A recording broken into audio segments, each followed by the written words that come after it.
Hello everyone, welcome back to my channel Shri Gyan. और आज हम कवर करने वाले हैं क्लास 10th की ज्योग्राफी का चैप्टर 6 जिसका नाम है मैन्युफैक्चरिंग इंडस्ट्रीज। ये इस चैप्टर का थर्ड पार्ट है, तो प्लीज़ फर्स्ट और सेकंड पार्ट देख लीजिए ताकि आपको थर्ड पार्ट भी अच्छे से समझ में आए। फर्स्ट पार्ट में हमने डिफरेंट टाइप्स पढ़े थे इंडस्ट्रीज के, लोकेशन कैसे सेलेक्ट की जाती है, कौन कौन से फैक्टर्स लोकेशन को अफेक्ट करते हैं, ये सारी चीज़ें हमने पढ़ी थी। सेकंड में हमने पढ़ा था कि कौन सी इंडस्ट्रीज किस तरह से इम्पैक्ट करती है, कौन से मतलब ज़्यादा प्रोड्यूस करती हैं, भारत में हम लार्जेस्ट प्रोड्यूसर कौन कौन से स्टेट्स हैं, ये सारी चीज़ें हम पढ़ चुके हैं।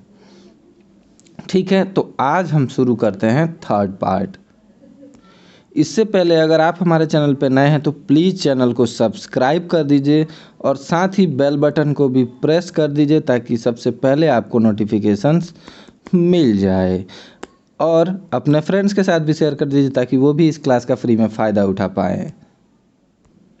सेकंड पार्ट में हमने पढ़ा था कि एल्युमिनियम जो है वो बहुत ही ज़्यादा सेकंड मोस्ट इम्पॉर्टेंट है हमारे लिए मेटलर्जिकल इंडस्ट्रीज़ में। ठीक है, इस सबसे बड़ा रीज़न ये है कि ये बहुत ही हल्का होता है और इसमें कुछ केमिकल्स को मिलाकर इसे बहुत ही ज़्यादा स्ट्रॉन्ग बनाया जा सकता है।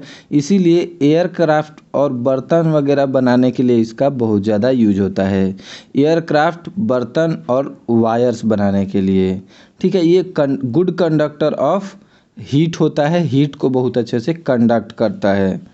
ठीक है, और ये स्टील और कॉपर जिंक के सब्स्टिट्यूट के रूप में भी काम करता है। ठीक है, तो आप देख सकते हो कि ब्लू कलर से इंडिया को डिफाइन किया गया और रेड कलर से चाइना को। तो आप ये देखो 2014 में 86% मान लो, चलो 86% या फिर 86 kg ही मान लो, तो आप ये देखो 86 kg और चाइना कहाँ है। ठीक है, चाइना सीधे 822 है, जब चाइना यहाँ 803 पर, यानी कि इसका जब ग्रो घटा तब हमने थोड़ा सा ग्रो किया।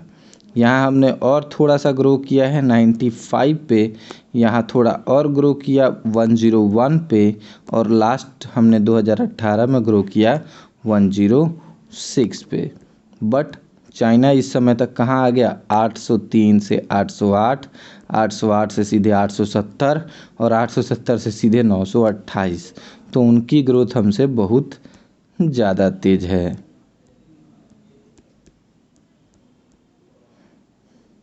Aluminium smelting plant in the country, Bharat में कहाँ कहाँ इसकी प्लांट्स वगैरह हैं ये देख लेते हैं। उड़ीसा, वेस्ट बंगाल, केरला, उत्तर प्रदेश, छत्तीसगढ़, महाराष्ट्र और तमिलनाडु में।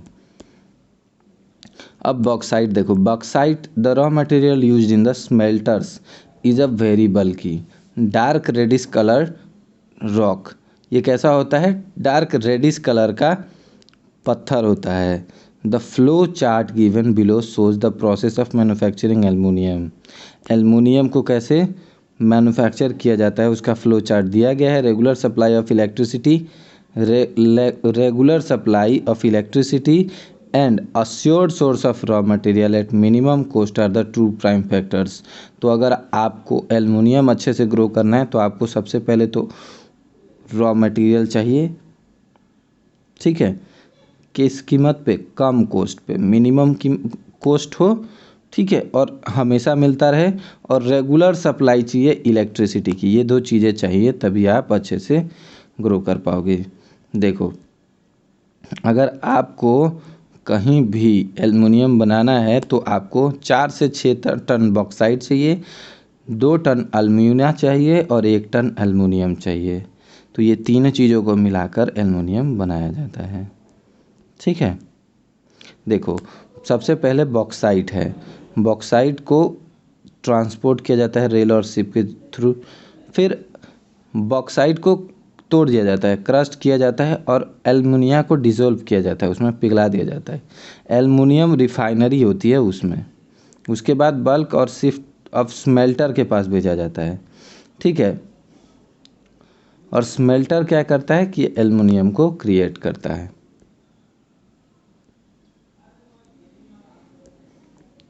इसको इतना डिटेल में अभी पढ़ने की कुछ खास वैसे ज़रूरत नहीं है। केमिकल इंडस्ट्रीज के बारे में देख लीजिए। Chemical industries in India is fast growing and diversifying.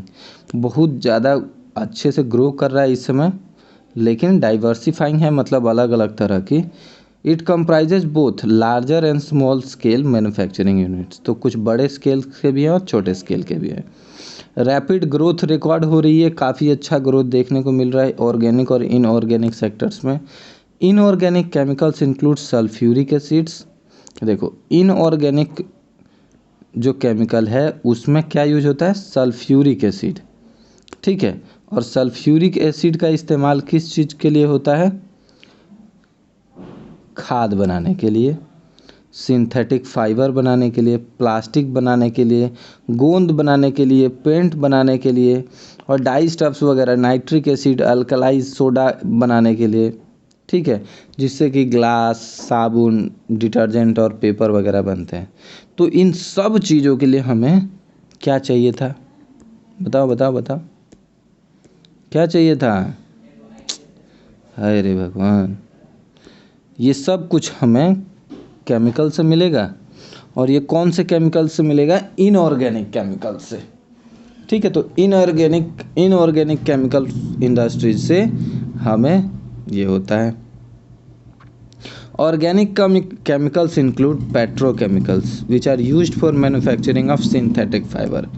तो ऑर्गेनिक केमिकल्स का यूज होता है सिंथेटिक फाइबर्स को बनाने के लिए, synthetic rubber, plastic, dyestuffs, drugs, pharmaceuticals. अब हम बात कर लेते हैं फर्टिलाइज़र इंडस्ट्रीज़ की। और फर्टिलाइज़र इंडस्ट्रीज़ में देखो सबसे ज़्यादा जो खेतों में फर्टिलाइज़र्स यूज होता है उसमें होता है यूरिया। आपने नाम सुना होगा किसानों के मुंह से, तो किसानों के बच्चे जो हैं उनको तो अच्छी तरह पता भी होगा, ठीक है। तो phosphatic fertilizers and ammonium phosphate and complex fertilizers भी होते हैं कुछ, जिनमें क्या मिला होता है, नाइट्रोजन, फॉस्फेट और पोटास। याद रखिएगा पोटास का कोई भी रिजर्व भारत में नहीं है। देखो पोटास इज़ एंटायरली इम्पोर्टेड, हमेशा बाहर से मंगाना पड़ता है, विदेशों से, क्योंकि country does not have any reserve, देश में हमारे पास कोई रिजर्व नहीं है, ठीक है। आफ्टर द ग्रीन रेवोल्यूशन के बाद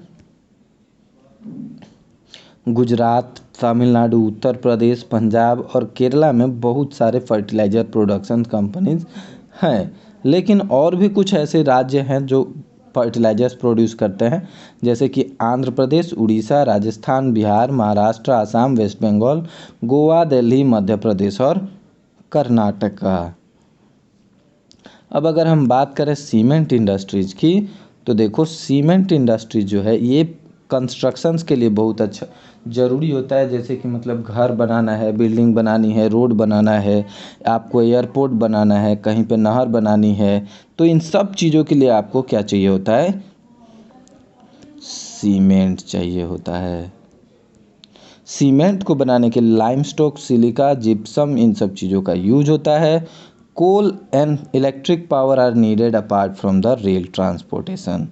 तो रेल का ट्रांसपोर्टेशन चाहिए होता है, इलेक्ट्रिक पावर चाहिए होता है, लाइमस्टोन, सिलिका और जिप्सम चाहिए होता है। एटलीस्ट इतनी चीज़ें तो चाहिए होती हैं क्या बनाने के लिए, cement. The industry has strategically located plant in Gujarat में प्लांट्स हैं, क्यों, क्योंकि सूटेबल एक्सेस हो जाता है यहाँ से गल्फ़ कंट्रीज़ में लेकर जाने का, गल्फ़ कंट्रीज़ में एक्सपोर्ट करने का। The first cement plant was set up in Chennai 1904 में। 1904 में पहली सीमेंट फैक्ट्री लगाई गई चेन्नई में आज़ादी के बाद। Improvement in the quality has found to the produce a readily available market in the East Asia, Middle East, Africa and South Asia apart from a large demand with in the country. देश में तो इसकी demand है ही, लेकिन साथ ही साथ middle east और east Asia में भी इसकी डिमांड अच्छी खासी है। अफ्रीका और साउथ एशिया में भी अच्छी खासी डिमांड है। This industry is doing well in terms of production, और ये इंडस्ट्री बहुत अच्छा कर भी रही है प्रोडक्शन के मामले में। साथ ही साथ हम बहुत सारा माल एक्सपोर्ट भी करते हैं, दूसरे देशों को बेचते भी हैं। Efforts are being made to generate adequate domestic demand. तो डोमेस्टिक डिमांड को भी, मतलब घर की ज़रूरतों को भी बनाए रखने की काफ़ी अच्छी कोशिश की जा रही है।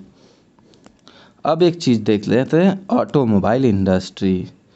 ठीक है, ऑटोमोबाइल इंडस्ट्री याद रखिएगा कि ये क्या बनाती हैं, ये व्हीकल बनाती है।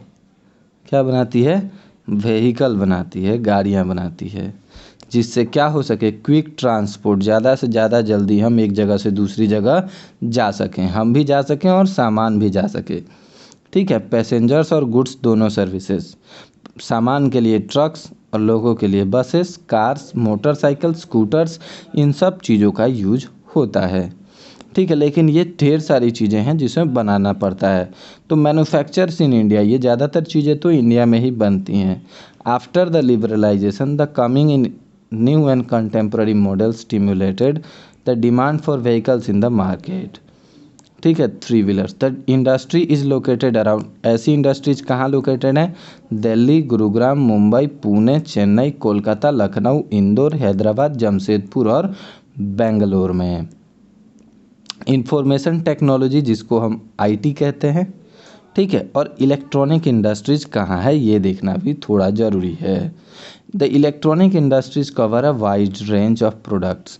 इलेक्ट्रॉनिक आइटम्स में बहुत सारी चीज़ें होती हैं, बल्ब, टीवी, मोबाइल, ठीक है ना, कार के लिए भी, मतलब हर बहुत सारी चीज़ें होती हैं। देखो, even transistor sets to television, तो मतलब हमें बहुत सारी चीज़ें होती हैं जो इलेक्ट्रॉनिक इंडस्ट्रीज़ हमें देती है। देखो, इलेक्ट्रॉनिक आइटम्स की हम बात करें तो टेलीफोन, सेलुलर टेलीकॉम जिसमें बैटरीज वगैरह होती हैं, telephone exchange, radar, computer, many other equipment required by telecommunication industries. तो इसमें बेंगलुरु काफ़ी अच्छा रोल प्ले करता है। ठीक है, और बेंगलुरु को इलेक्ट्रॉनिक कैपिटल ऑफ इंडिया भी कहा जाता है। ठीक है, बेंगलुरु को इलेक्ट्रॉनिक कैपिटल ऑफ इंडिया कहा जाता है, और मुंबई को क्या कहा जाता है, बताओ? Economic capital. Electronic capital Bengaluru को और इकोनॉमिक कैपिटल मुंबई को। ठीक है, लेकिन दिल्ली और मुंबई, हैदराबाद, पुणे, चेन्नई, कोलकाता, इन सब जगहों पर भी अच्छा खासा इलेक्ट्रॉनिक आइटम प्रोड्यूस होता है। बहुत सारी इलेक्ट्रॉनिक इंडस्ट्रीज़ हैं। The major industries concentrate is at Bengaluru, लेकिन मेनली कहाँ होता है? बेंगलुरु में। साथ ही साथ नोएडा, मुंबई, चेन्नई, हैदराबाद, ये कुछ लोकेशंस हैं जहाँ इंडस्ट्रीज हैं। ठीक है, ये देखो आप, ये फैक्ट्री की फ़ोटो है जहाँ क्या बन रही है, केबल्स बन रही हैं, तारे बन रही हैं। ठीक है, अब हम थोड़ा सा बात कर लेते हैं इंडस्ट्रियल पॉल्यूशन पे, कि जो इंडस्ट्रीज इतना सारा हमें हेल्प करती हैं, इतनी सारी आइटम्स प्रोड्यूस करती हैं, इतने सारे प्रोडक्ट्स हम लोगों को देती हैं, उनसे कुछ ना कुछ नुकसान भी होता होगा। तो वो नुकसान क्या है वो हम देख लेते हैं। ठीक है, इंडस्ट्रीज हमारा हेल्प कैसे कैसे करती हैं, इकोनॉमिक ग्रोथ करती हैं, ये तो आपने देखा। लेकिन साथ ही साथ इनके साथ मतलब इंडस्ट्रीज जो हैं वो कई तरह के पोल्यूशन, जैसे कि land pollution, water pollution, air pollution, noise pollution, ये सब कुछ भी देती हैं हम लोगों को। ठीक है, इस पर भी हम लोगों को थोड़ा सा ध्यान देना चाहिए। तो चारों तरह के पोल्यूशंस पे इंडस्ट्रीज़ का बहुत बड़ा रोल होता है। एयर, वाटर, लैंड और नॉइज़, ये चारों पोल्यूशन इंडस्ट्रीज़ खूब दबा के करती हैं। देखो, एयर पोल्यूशन की बात करें तो एयर पोल्यूशन कैसे होता है? जो गैसेस निकलती हैं जो नहीं निकलनी चाहिए, अनडिजायरेबल गैसेस निकलती हैं, जैसे कि सल्फ़र डाइऑक्साइड है, कार्बन मोनोऑक्साइड है। इससे क्या होता है, airborne particulates material contain both solid and liquid particles, जिसमें dust, sprays, mists and smokes, इन सब की वजह से बहुत सारी बीमारियां होती हैं। स्मोक इज़ एमिटेड बाय, देखो जो स्मोक है, जो धुआं है, smoke is emitted by a chemical industry. ठीक है, तो केमिकल इंडस्ट्रीज से बहुत सारा स्मोक निकलता है, साथ ही पेपर इंडस्ट्रीज से निकलता है, जो ब्रिक्स किलनेस होती है ना, किल्न्स होती हैं, मतलब चिमनी होती है, ऐसी चिमनी देखी होगी आपने ऐसी, और इसमें ढेर सारे ब्रिक्स को लगाकर आग लगाई जाती है, तो बहुत सारा यहाँ से बहुत सारा धू धू धू धू धू धू धू धू धुआं निकलते रहता है। तो आपने देखा होगा कहीं ना कहीं तो। ठीक है, तो रिफाइनरीज से भी बहुत सारा धुआं निकलता है। साथ ही साथ जो पिघलाने वाली कम फैक्ट्रीज होती हैं जहाँ लोहा वहा पिघलाया जाता है, उससे भी बहुत सारी और हम जो फॉसिल फ्यूल्स जलाते हैं, डीजल पेट्रोल वगैरह, इनसे भी बहुत ज़्यादा पॉल्यूशन होता है। ठीक है, toxic gases leaks can be very hazardous with long term effects. अगर किसी फैक्ट्री से बहुत जहरीली गैस निकल रही है और हमेशा निकल रही है, तो आसपास के जीव जंतुओं पर, इंसानों पर बहुत बुरा प्रभाव डालती है। ठीक है, आपने भोपाल गैस ट्रेजेडी का नाम सुना होगा, जिसमें बहुत सारे लोग मारे गए थे। ठीक है, और सिर्फ लोग ही नहीं बल्कि जीव जंतु, पेड़ पौधे, सबको नुकसान होता है। अब इसी तरह से वाटर पोल्यूशन की हम बात करें तो वाटर पोल्यूशन में ऑर्गेनिक और इनऑर्गेनिक इंडस्ट्रियल वेस्ट जो होता है वो डायरेक्ट नालों में या फिर नदियों में फेंक दिया जाता है, जिसकी वजह से नदियाँ बहुत ज़्यादा गंदी हो जाती हैं। The main culprits in this regard are paper factories, pulp और केमिकल इंडस्ट्रीज, कपड़ा उद्योग जिसमें रंग वगैरह डाइंग वगैरह का काम हो, और petroleum refineries, tanneries and electroplating industries. ये कुछ इंडस्ट्रीज हैं जो वाटर पोल्यूशन में सबसे ज़्यादा मेन रोल प्ले करती हैं। ठीक है, देखिए detergents, acids, salts, heavy metals like lead and mercury, pesticides, fertilizers, synthetic chemicals, carbon, plastics and rubber, ये सब कुछ पानी में फेंक दिया जाता है, और इसको फेंकने की वजह से ही बहुत ज़्यादा पानी गंदा हो जाता है। Fly ash, phosphogypsum and iron and steel slags are the major solid waste. ये कुछ ऐसे देखो, फ्लाई ऐश राख जो है, फोस्फोजिप्सम और आयरन स्टील के स्लैग्स वगैरह सॉलिड वेस्ट भी मतलब नदियों में फेंक दिया जाता है। थर्मल पोल्यूशन क्या है? Thermal pollution of water occurs when hot water, गर्म वाटर फैक्ट्रीज से क्या किया जाता है, thermal plant is drained into river, गरम गरम गंदा पानी फैक्ट्रीज से नदियों में फेंक दिया जाता है। ठीक है, जब जो कि वो ठंडा भी नहीं होता है, बिफोर कूलिंग, ठंडा होने से पहले ही, जो वहाँ के जीव जंतुओं को क्या करता है, अगर गर्म पानी में मतलब समुद्र में नदियों में फेंक दोगे तो वहाँ के जो जीव जंतु होंगे वो तो पक्का मरेंगे ही। ठीक है ना। Waste from nuclear power plants के वेस्ट हो गए, या फिर न्यूक्लियर वेपन प्रोडक्शन फैसिलिटीज़ जो होती हैं वो भी बहुत सारे कैंसर जैसी बीमारियां पैदा कर देती हैं। ठीक है। Soil and waste water pollution are closely related. ज़मीन अगर पोल्यूशन होगा तो वो वाटर पे तो पोल्यूशन इफ़ेक्ट करेगा ही। ठीक है, तो इसीलिए ये दोनों एक दूसरे पर रिलेट करती हैं। डंपिंग ऑफ वेस्ट, अगर आप वेस्ट डंप कर रहे हो कहीं एक जगह, बहुत सालों से गिरा रहे हो, स्पेशली अगर आप ग्लास या फिर हार्मफुल केमिकल्स, इंडस्ट्रीज़ के एफ्लुएंट्स, पैकिंग वगैरह के लिए सॉल्ट, गार्बेज, ये सब कुछ अगर आप फेंक रहे हो तो क्या होगा, रेन वाटर जब बारिश होगी तो वो उन सब चीज़ों को थोड़ा थोड़ा गुला के वो पानी जो है, रेन वाटर जो है वो सॉइल को भी लेकर नदियों तक पहुंच जाती है, जिससे पूरा का पूरा नदी गंदा हो जाता है। Noise pollution not only results in irritation. ठीक है, अब बहुत ज़्यादा देर तक अगर आप मतलब साउंड सुनते रहोगे ना तो इरिटेशन हो जाती है, गुस्सा आने लगता है, सर में दर्द रहने लगता है। लेकिन साथ ही साथ अगर बहुत ज़्यादा 6 महीने साल भर अगर आप किसी ऐसी जगह पर हो जहाँ हमेशा बहुत ज़्यादा साउंड होता रहता है, बहुत ज़्यादा पोल्यूशन होता रहता है, तो आपको सुनने की जो आदत है वो ज़्यादा हाई हो जाएगी, आपको धीरे से बोलने पर सुनाई नहीं पड़ेगा। हो सकता है कि हार्ट की बीमारी बढ़ जाए और ब्लड प्रेशर का भी बीमारी बढ़ सकता है। ठीक है, कुछ लोगों को साइकोलॉजिकल प्रॉब्लम्स भी होती हैं, फिजियोलॉजिकल इफ़ेक्ट्स भी होते हैं। ठीक है, तो अब इनको कंट्रोल कैसे किया जाए? कंट्रोल करने के लिए every litre of waste water discharge by our industry pollutes 8 times the quantity. मतलब 1 लीटर अगर कहीं कोई इंडस्ट्री डिस्चार्ज कर रही है, फेंक रही है, तो वो कितना इफ़ेक्ट करेगी वो देख लीजिए। Fresh water, how can the industrial pollution of fresh water can be reduce. तो हमें उसे कैसे रिड्यूस करना है ये देखते हैं। मिनिमाइज यूज ऑफ वाटर, पानी के यूज़ को कम किया जाए, ठीक है। और अगर पानी का यूज हो रहा है, पानी उससे निकलने वाला है, तो उस पानी को साफ़ कर दिया जाए, रिसाइकल कर दिया जाए 2-3 बार, ताकि पानी कम से कम नुकसान पहुंचाए। Harvesting of rain water to meet water require, जो बारिश हो रही है उसके पानी को स्टोर किया जाए ताकि पानी की कमी को पूरा कर लिया जाए। Treating hot water and effluent before releasing them in reverse, तो गर्म पानी को ठंडा करके और जो गंदगी वगैरह है उसको साफ थोड़ा सा ट्रीट करके तब नदियों में छोड़ा जाए तो ज़्यादा बेटर होगा। Primary treatment by mechanical means, this involve screening, grinding, and sedimentation.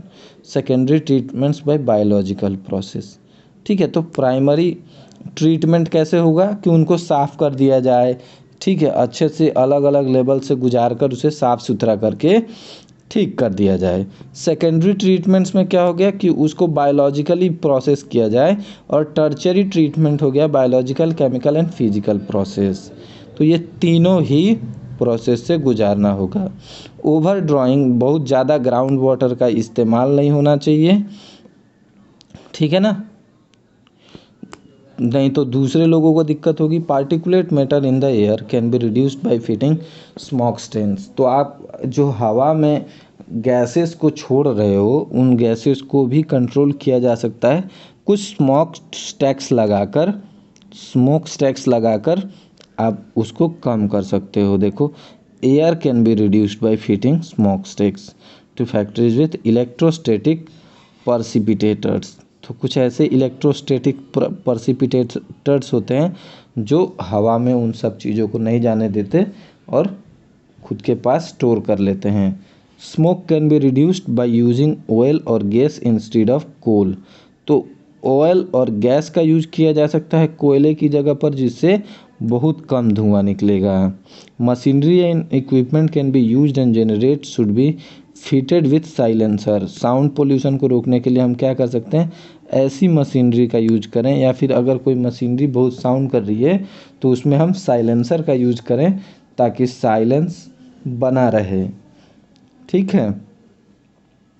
Almost all machinery can be redesign, सब मशीनरी को दोबारा से डिज़ाइन करने की ज़रूरत है जिससे कि वो कम से कम एनर्जी कंज्यूम करें और ज़्यादा से ज़्यादा प्रोडक्शन दें और कम से कम वो साउंड भी करें, ठीक है, आवाज़ भी ज़्यादा ना करें और पोल्यूशन भी ज़्यादा ना करें। देखो, नॉइज़ ऑब्जॉर्बिंग मटेरियल में be used apart from personal use of ear plugs and, हाँ, तो अगर आपकी फैक्ट्री बहुत ज़्यादा आवाज़ करती है तो आप हेडफोन मत लगाओ, ठीक है। आप तो हेडफोन लगा लोगे लेकिन आपकी इंडस्ट्री के आसपास के लोग क्या करेंगे, सब के सब ईयरफोन लगा कर रहेंगे 24 घंटे, ऐसा तो पॉसिबल नहीं है। तो देखिए, नॉइज़ ऑब्जॉर्बिंग मटेरियल्स लगाइए, कुछ ऐसे मटेरियल्स लगाइए जिससे साउंड बहुत कम जाए बाहर, ठीक है। तो जो साउंड है वो बहुत कम जाए बाहर, ऐसी चीज़ें लगाइए तो ज़्यादा अच्छा होगा। The challenge of sustainable development require integration of economic development, हमें इन्वायरमेंट को भी ध्यान में रखना होगा। अब एनटीपीसी क्या है देख लीजिए। एनटीपीसी एक ऐसी पावर प्रोवाइडिंग कॉरपोरेशन है जो आईएसओ सर्टिफाइड है, ठीक है। और आईएसओ सर्टिफिकेशन क्या चीज़ के लिए होता है, इन्वायरमेंटल मैनेजमेंट सिस्टम के लिए, ठीक है।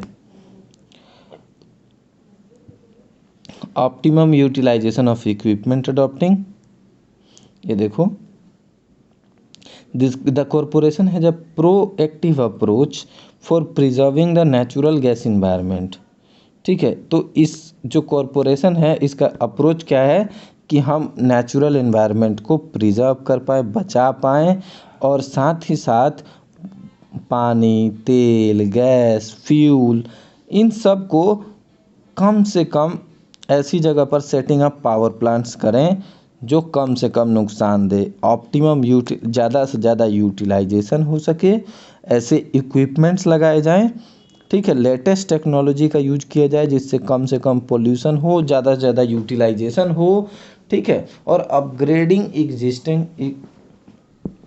एग्जिस्टिंग इक्विपमेंट के थ्रू हम ये कर सकते हैं।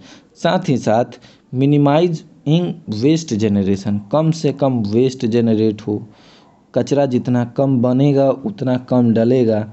ठीक है, तो मैक्सिमाइज इन एस यूज, जितना भी कचरा बने उसका दोबारा हम किसी चीज़ में यूज कर पाएँ, ऐसा फैक्ट्रीज को सोच समझ कर प्लान करना होगा।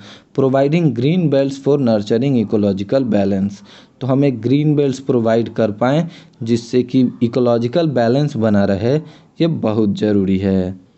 रिड्यूसिंग एनवायरमेंटल एनवायरमेंटल पोल्यूशंस को घटाना होगा। कैसे? थ्रू एश पोन्स मैनेजमेंट। एश पोन्स मैनेजमेंट मतलब जितना भी कचरा निकलता है उसको एक ऐसी जगह पर स्टोर किया जाए जिससे नदी और ज़मीन को ज़्यादा नुकसान ना हो। एश वाटर रिसाइकलिंग, जो कचरे वाला पानी है उसको दोबारा से सही किया जाए, रिसाइकल कर दिया जाए, और उसका जो लिक्विड वेस्ट वगैरह है वो मैनेजमेंट किया जाए, उसको सुधार कर किसी और यूज में लिया जाए। ऐसी कुछ चीज़ें हमें करनी होंगी। साथ ही साथ इकोलॉजिकल मॉनिटरिंग रिव्यूज़ भी देखने होंगे। ठीक है, ऑनलाइन डेटाबेस वगैरह सब कुछ ध्यान में रखना होगा ताकि हम सोसाइटी को बेहतर कल दे सकें। ये सारे क्वेश्चन आंसर्स आप देखना एक बार अच्छे से। ठीक है, और हर क्वेश्चन आंसर को करने की कोशिश करना, कोई भी कंजूसी मत करना। ठीक है, चलो एक बार को हम ये गेम एक बार थोड़ा सा ट्राई करते हैं। आई होप एक बार आप स्क्रीनशॉट ले लो, उसके बाद शुरू करते हैं। थोड़ा सा आज फन हो जाए तो चलो। हाँ, ये हो गया। अब कौन सबसे पहले सेलेक्ट करता है देखते हैं। आज अगर आप मुझसे पहले 5, हम ज़्यादा तो नहीं बट 5 वर्ड्स ढूंढने की कोशिश करेंगे, तो आप ढूंढो, हम भी ढूंढते हैं, देखते हैं आप हमसे पहले ढूंढते हो या हम आपसे पहले। तो एक तो हमें मिल गया ये जूट। ठीक है, दूसरा हमें मिल गया ये रहा शुगर, और तीसरा मिल गया शुगर केन। ठीक है, चौथा मिल गया वेट मिल गया, और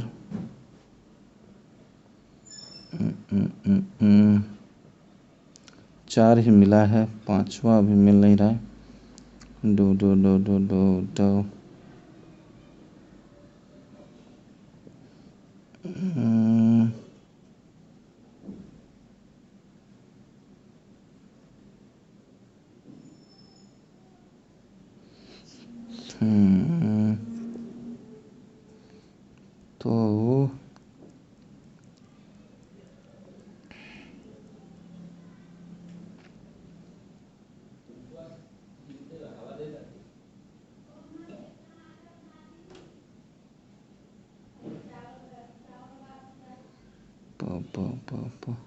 तो मुझे तो 4 ही मिले, 5वां आप कमेंट करके बताना। मिलते हैं आपसे नेक्स्ट वीडियो में, तब तक के लिए keep studying, keep growing, have a great day. Video अच्छी लगा हो तो प्लीज़ वीडियो को एक बार लाइक कर दीजिए, अपने फ्रेंड्स के साथ भी शेयर कर दीजिए ताकि वो भी इस क्लास का फ्री में फ़ायदा उठा पाएँ। Have a great day, keep studying, keep growing.